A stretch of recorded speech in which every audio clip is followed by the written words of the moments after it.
Il est 7h19, Europe 1 va plus loin. Une enquête ce matin, Nico, sur un sujet qui nous touche tous, qu'on soit parents, grands-parents ou enfants, le harcèlement scolaire. Brigitte Macron et le ministre de l'Éducation nationale Jean-Michel Blanquer remettent aujourd'hui les prix des meilleures affiches et des vidéos réalisées par plus de 40 000 élèves de CM1 jusqu'à la terminale, et ce contre le harcèlement scolaire. Bonjour Virginie Selmen. Bonjour. Spécialiste éducation de la rédaction d'Europe 1. Ce concours, c'est l'un des outils qui a été mis en place par les ministères pour lutter contre ce fléau.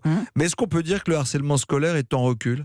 Alors très léger, oui, la baisse se dessine depuis quelques années, mais le ministère ne veut surtout pas crier victoire.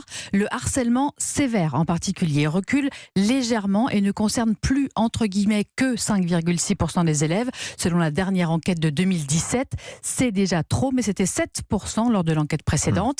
C'est donc la première fois que la courbe du harcèlement amorce une baisse dans les chiffres officiels depuis qu'on a commencé à mesurer le phénomène en 2011. Et en fait, quand on est harcelé, la meilleure façon de lutter contre cela, c'est d'en parler, tout simplement, de le dire, de le rendre public. Et pour vous en convaincre, écoutez le témoignage de Justine, 14 ans, en 3e au collège Jean de Coninck de Saint-Paul-sur-Mer, près de Dunkerque.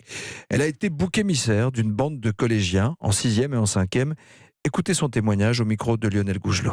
À plusieurs reprises, on me bousculait dans les couloirs, on me taquinait et tout. Et un jour, on a été à la piscine, ils m'ont touché la poitrine. Sauf que du coup, j'ai pleuré, j'étais dans les vestiaires, je voulais plus sortir. Je me suis dit non, c'est bon, faut que j'arrête, je suis une grosse merde, faut que je reste dans les vestiaires, faut plus que je bouge. Et je l'ai dit au prof, et le prof, il a banalisé. Il a banalisé la chose, il a dit c'est peut-être pas grave, il a peut-être pas fait exprès ou quelque chose comme ça. Et donc j'en ai parlé, après j'en ai parlé à la CPE justement, parce que je me suis dit faut pas que je reste comme ça, je vais être pas bien, je vais culpabiliser, je vais me sentir mal. Donc il y a eu des démarches c'est parti très loin d'ailleurs. Et par la suite, il a recommencé, il me jetait des bouteilles d'eau dans la figure, j'avais des t-shirts blancs et tout ça quand on allait en sport. Il me versait de l'eau sur moi pour qu'on voit tout à travers. Et donc à un moment, je me suis sentie vraiment pas bien, j'ai failli faire des bêtises que aujourd'hui je me dis franchement j'ai eu de la chance de pas l'avoir fait. Des bêtises ? Oui, des bêtises. J'ai eu des idées noires, j'ai eu beaucoup de choses. Je me sentais vraiment pas bien parce que je pensais que ça arrivait qu'à moi. Et même en dehors du collège, parce que j'ai déjà eu justement, je me suis fait tabasser à côté du collège parce que j'avais ouvert ma bouche tout simplement. Et le pire en fait, c'est que je ne savais pas. Il y avait une vidéo qui était tournée et donc du coup c'est parti très loin. J'ai dû porter plainte. Mon père il arrive en furie dans le commissariat, il a porté plainte, tout ça. Mais en fait je me dis que je suis pas tout seul et que justement si on s'unit tous on peut former une force et ne plus être harcelé. Depuis, tu as décidé d'en parler à tes camarades du collège pour faire passer le message encore et encore, leur dire qu'il ne faut pas se taire et qu'il faut alerter les adultes ou alors les copains et les copines tout simplement. Il faut en parler tout de suite parce que c'est très dur, c'est très compliqué d'en parler. Même des fois j'en ai les larmes aux yeux quand j'en parle. Et je pense que d'en parler c'est une belle chose et qu'il ne faut plus arrêter de se cacher, s'isoler quand on se fait harceler. Il faut en parler tout simplement pour qu'il y ait une solution ou quelque chose comme ça. C'est tout bête mais une petite bousculade dans le couloir, quelqu'un qui défait les cheveux de quelqu'un d'autre. Tout ça accumulé chaque jour, ça peut devenir une forme de harcèlement et je pense qu'il faudrait arrêter tout simplement. Puis aujourd'hui, justement, je suis très fière de représenter, d'être ambassadeur sur le harcèlement dans le collège. Et tout le monde me parle et je suis plus la fille qui se faisait harceler comme avant, quoi. Et donc du coup, ça me fait vraiment plaisir. Il est fort ce témoignage, Virginie Selmen, réalisé par notre correspondant dans les Hauts-de-France, Lionel Gougelot. Justine, on vient de l'entendre, est devenue ambassadrice contre le harcèlement à l'école.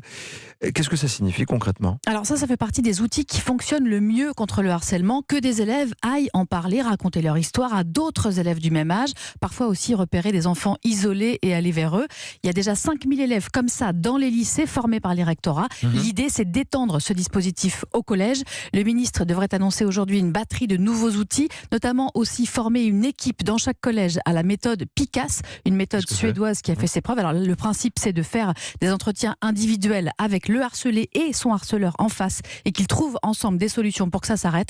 Aujourd'hui, 10 académies sur 30, exactement, 10 académies sur 30 aujourd'hui l'ont mise en place. On est en train d'industrialiser cette méthode, dit-on au ministère. Et pour ça, donc, Jean-Michel Blanquer va annoncer aujourd'hui un déploiement massif de tous ces outils en ajoutant plein de zéros, donc de l'argent à tous ces dispositifs. Donc il faut de l'argent, mais il faut en parler surtout. Il faut en parler. Il ne faut pas le garder pour soi, il faut en parler si avec vos enfants... des jeunes du même âge. Voilà, si vos enfants souffrent de harcèlement, ont été victimes de harcèlement, mais parlez-en, allez voir les parents de celui qui harcèle ou d'autres, mais partagez, ne gardez pas ça sous le tapis.